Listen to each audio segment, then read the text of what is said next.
So, as the president has discussed, there is enormous work being done in order to bring the conflict in the Middle East to a conclusion. And as you saw last night, when the president announced the 2-week pause, oil prices fell about 15% overnight.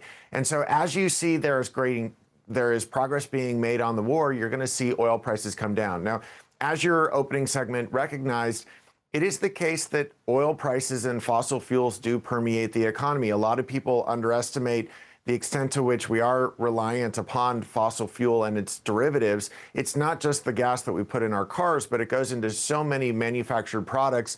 And as Undersecretary Lindbergh mentioned, fertilizer has a significant component of making it coming from fossil fuels. So the faster that this issue is resolved, the lower the impact it's going to be on the American consumer. But if you look at where oil prices are projected to be 3 to 4 months from now, they are expected to come back down to where they were prior to the hostilities in the Middle East. And also, if you consider the progress we have made already with Venezuela, and if we were able to negotiate with a new regime in Iran that is going to be much more friendly to the West, we could actually see oil prices at the conclusion of all of this that are lower than before the hostilities began, and that would bring down the price of everything. So jet fuel prices that find their way into airline tickets and the beginning of the summer driving season may be slightly impacted, but as this military engagement in the Middle East comes to a close, as the president discussed last night, we would anticipate oil prices coming down sharply and having that positive reverberating effect on the broader economy. Okay, so as an economist, you're looking at the overall, I guess, confidence of the consumer. That's a very important marker, right?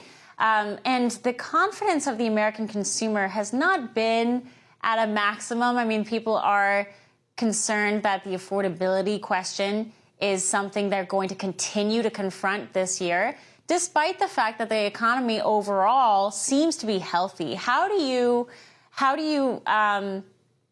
take these two problems and make them make sense? Why is affordability such a problem, yet the economy is, on paper, very healthy?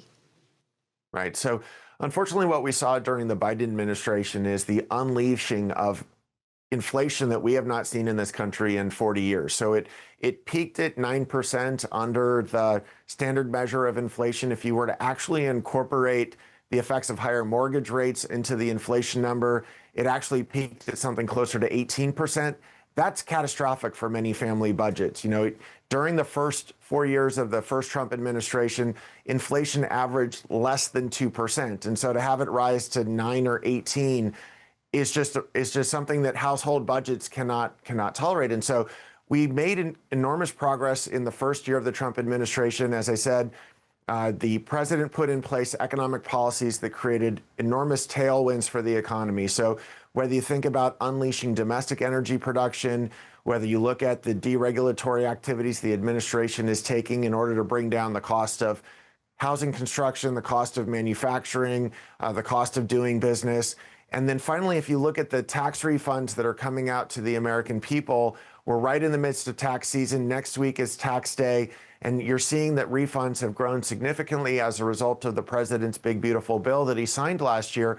All of those things are creating tailwinds for the economy. And so even if we have short-term elevated energy prices due to the once in a couple generation opportunity to take out this rogue regime in the Middle East, we would anticipate that once that's resolved, it is going to bring prices back down. And you're really going to see the combination of all of the other president's economic policies kick in to really increase cost of living for the American people by potentially thousands of dollars. For all our viewers asking where One America News is heading in the future, we would like to introduce you to OAN Live. OAN Live is the best way to stay up to date on all of the hard-hitting, straight-shooting, national and international headlines. And the best part is, OAN Live is only $4.99 per month. All the credible, honest, unbiased reporting One America News offers at a fraction of the cost of cable.